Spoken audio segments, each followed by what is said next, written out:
well, what do you have in mind? She says, we must go now. I said, well, Mother, now is 9:30. It's cold, it's dark, and it's down there in the field. That was before the police station was across the street there, if you know that part of town. And she said, I said, it's a little dangerous down there. She said, do not fear. God will protect us. So just to make sure God protected us, I called for 2 of my bodyguards and immediately, and off we went. And we left one of the bodyguards at home because Sherry wanted to come with us. And so off we went. Mother Teresa, Sherry, me, the bodyguard, and the 2 nuns coming with Mother Teresa's car, and we went down to Fillmore and Turk. We got there, and here is this old brick building, and next time you're down there, right across from the police station, you'll see it. And we're looking at it, and we're trying to see if there's a sign there that says city-owned or something, because I didn't recognize it, and we couldn't tell, but there was a fence around the back on the Turk Street side. We went through the whole of the fence. The fence has been torn down since then. We walk around the back, and here's about 8 black guys sitting around, old black guys sitting around a barrel with a fire in it, trying to keep warm. They were homeless, and it was kind of a hobo-style thing. So I walked up to them, and they see me coming, and these guys look up, and they said, it's the mayor. What are you doing here, Mr. Mayor? I brought somebody famous to see you. And they look, and it's Mother Teresa. They recognized her like that, and she blessed them all, and gave her, she used to give a medallion. If you ever met her, she'd give you a medallion. She gave each one of these men a medallion. And I said, you know, we're here because we're trying to figure out who owns this building, because Mother Teresa wants me to give it to her for a homeless facility. Oh, yeah, it's a city-owned building, but nobody's been in this thing for years, and we've been living in it for the last couple of years. So I turned to Mother Teresa and said, well, there you go, Mother. It looks like it's a city-owned building, and tomorrow I'll start doing what it takes to have it used for a homeless facility. Looks like we got your first customers right here. So she says, thank you very much, and we start to go back to our cars, and we're saying our goodbyes. Now it's about 11 o'clock at night, right? And I said to her, Mother, can I ask you a question? She says, yeah. I said, do you do this very often? She says, what's that? I said, do you go to the mayor's house at 9 o'clock at night on a Sunday and ask him for buildings in other cities? She said, oh yes, I do it often. I said, well, who was the last mayor you did it to? I remember this back in 1989. She says, Mayor Koch in New York. And she says, you know, he has a much nicer house than you do.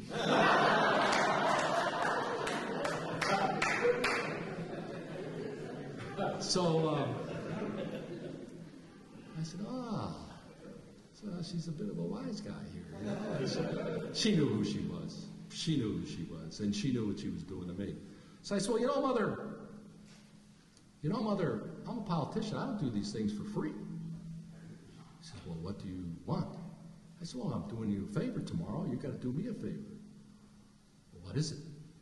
I said, well, my wife is working on this special project with crack-addicted babies and pregnant women who are on crack, and we're trying to have them get healthy so that the babies can be born without addiction.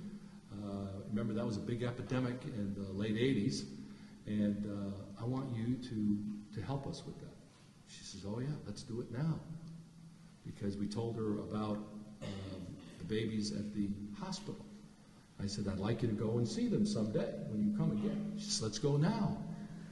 11 o'clock at night. I called the hospital. I said, I'm coming to Mother to see the crack addiction ward up there where they have the neonatal unit, and there were about 5 or 6 babies up there. And I'm coming with Mother Teresa. Well, the place was in Bedlam.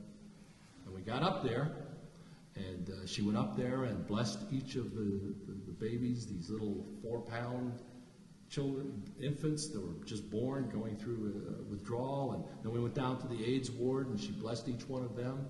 And then we were saying our goodbyes. She was leaving for, the reason she was in a hurry, because she was going to South America the next morning. So we're gathered in the lobby of the hospital. And by this time we had a crowd of, you know who works at night, it's all the Filipino Catholic attendants and nurses' aides and all the minority workers. And so we had a crowd of about 100 following this someday saint that everybody understood. And she gathered them all around. It was like a big football huddle, and she was in the middle, and she said to them something I'll never forget. She said, when you all die and go to heaven, God will call you to his side and thank you for what you're doing for these babies and these sick people. Because in taking care of them, you're taking care of his son, Jesus Christ. Well, she got everything she wanted from this man. And I make no apologies for it because they were great facilities.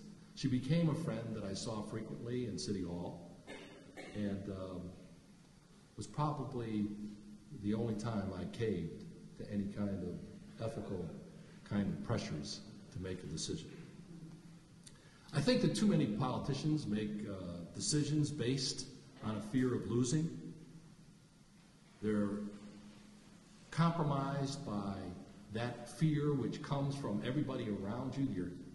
Your consultants say, don't do this, you'll lose. Your financial backers say, don't do that, you'll lose. The media writes, if you do that, you're going to lose. But too few people make a decision out of a conviction that it's the right thing to do. Now, I lost an election in 1991.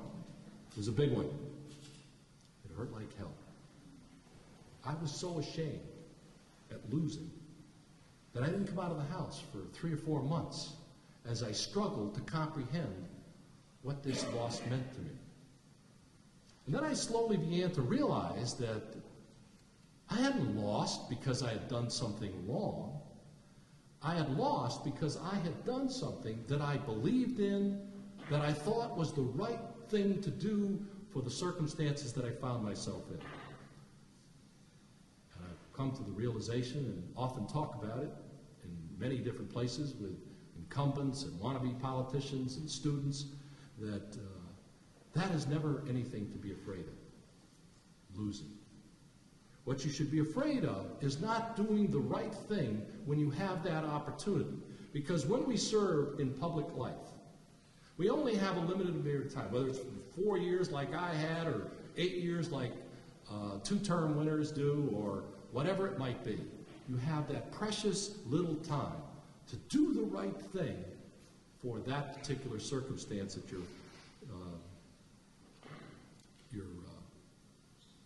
in the midst of. And what sticks to you, like a good breakfast in the morning, the rest of your life, when you left office, is the knowledge that you did the right thing as you believed it, and hopefully left the people and the common good better than you found it. Thank you very much.